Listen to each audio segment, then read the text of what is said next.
Myself, M.A. Mahant, working in Computer Science and Engineering Department as an assistant professor in Walchand Institute of Technology, Solapur.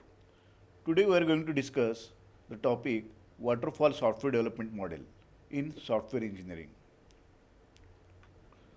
Learning outcomes are, at the end of this session, student will be able to describe waterfall model framework used in software engineering and describe advantages and disadvantages of waterfall model framework.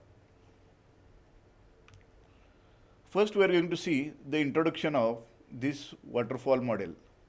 The waterfall model was the first process model to be introduced. It is referred to as a linear sequential life cycle model. It is very simple to understand and use. In a waterfall model, each phase must be completed before the next phase can begin.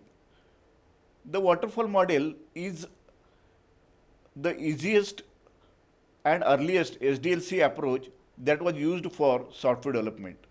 The waterfall model illustrates the software development process in a linear sequential flow. This means that any phase in the development process begins only with if the previous phase is complete. Waterfall approach was the first software development lifecycle model to be used widely in software engineering to ensure success of the project. In the waterfall approach, the whole process of software development is divided in separate phases. Typically, the outcome of one phase acts as the input for the next phase sequentially. There are different phases in the waterfall model. So, waterfall model is one kind of framework which is used for software development in software engineering. The next are the phases of waterfall model. So, there are the 6 phases in this waterfall model. The first phase is required analysis and specification. The second is designing. Third is coding and implementation. Fourth one is testing. Fifth one is deployment. And sixth one is maintenance and operational use.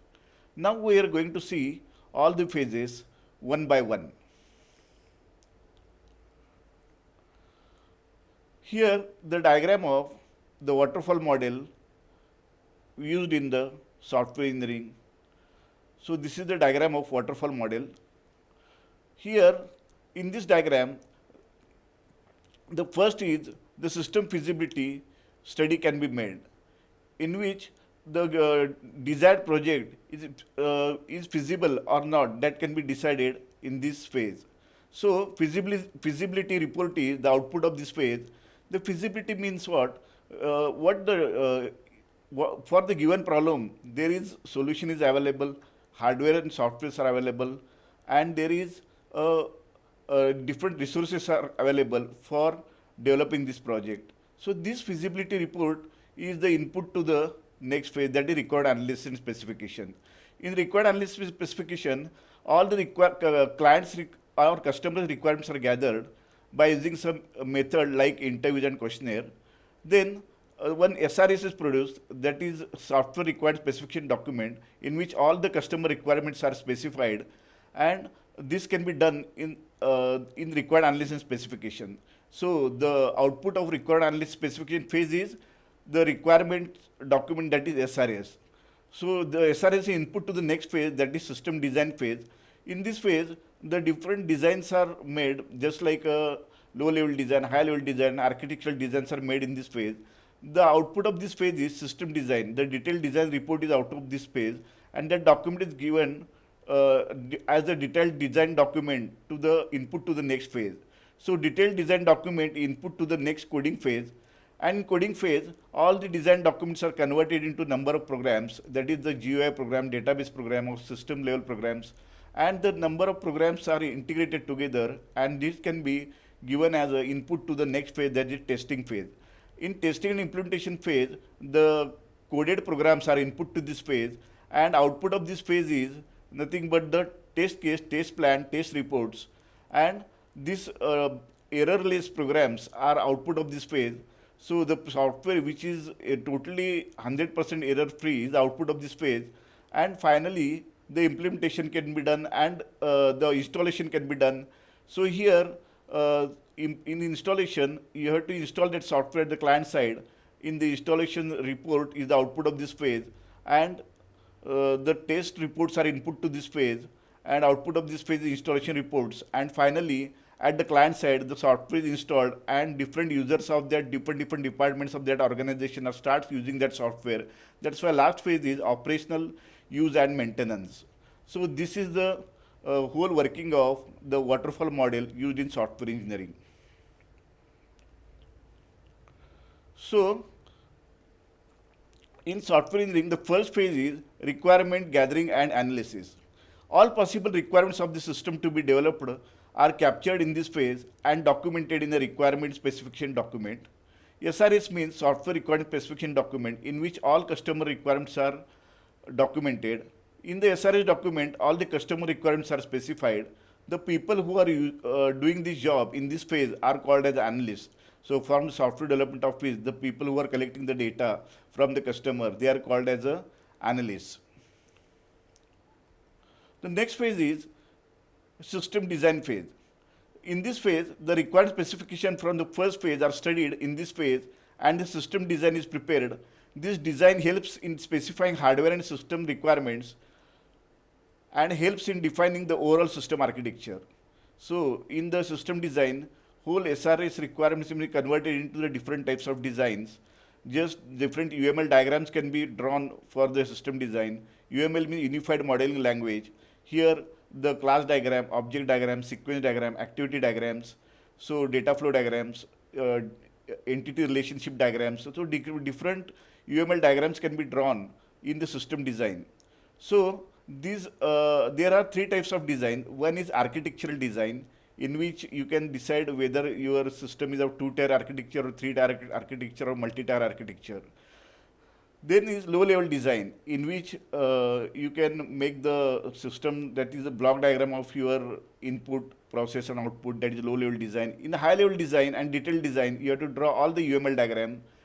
That is the object diagram, class diagram, sequence diagram, activity diagram, data flow diagram, entity relationship diagram, etc. That is called high-level design. So here SRS can be converted into the detailed design. The next phase is coding and implementation. So with the inputs from the system design, the system is first developed in small programs called units, which are integrated in the next phase. Each unit is developed and tested for its functionality, which is referred to as a unit testing. The implementation of software design starts in terms of writing program code in the suitable programming language and develop error-free executable programs efficiently. So in coding, whatever the design can be made for GUI, graphical user interface, and what design can be made for database, or what the designing documents, that whole documents are converted into the coded program. They are selecting specific programming language. In that language, they are converted all the design documents into specific programs. So here, coding and implementation can be done in this way. The next phase is testing phase. All the units are developed in the implementation phase are integrated into a system after testing of each unit. Post integration, the entire system is tested for any faults and failures. In testing phase, all errors are removed from the programs. Unit integration system are the different types of testing are applied. Here in testing, all the programs are makes error free, or the bugs are removed from the program in the testing phase. So each programs are tested individually, and whatever the bugs, errors are removed from that program. So in this phase, unit testing is applied, integration testing is applied, system testing is applied. So acceptance testing is applied in this phase. The next phase is deployment. Once the functional and non-functional testing is done, the product is deployed in the consumer environment of the released into the market. So deployment phase is nothing but you can deploy the software at the client side, at the customer location. You have to install that software at the customer location. The next phase is maintenance and operational use. There are some issues which come up in the client environment. To fix those issues, patches are released. Also, to enhance the product to some better versions are released. Maintenance is done to deliver these changes in the customer environment. So in the maintenance phase, the software is installed at the client side. It starts using by the users of the that organization. If anybody faces any problem or error arises in that software, So again, they are informed to development office. Again, development office, the customer support software engineers, they are taking the problem from the client location to development location, and at the development side, the problem is corrected. Again, that will be delivered to the client side. So this is called as the maintenance work. And operational use means what? The users of that organization start using that software successfully. Now I'm going to ask one question to all the students. Waterfall model is dash in nature. Option is iterative, option B is non-iterative, option C is both, option D is none of these. Pause the video and write the answer.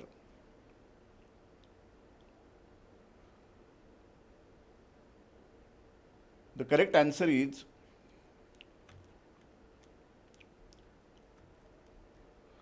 B, non-iterative. Option B, non-iterative. So waterfall model is non-iterative in nature. Pages. Simple and easy to understand and use, easy to manage due to rigidity of model. Each phase has specific deliverables and a review process. Phases are processed and completed in one at a time.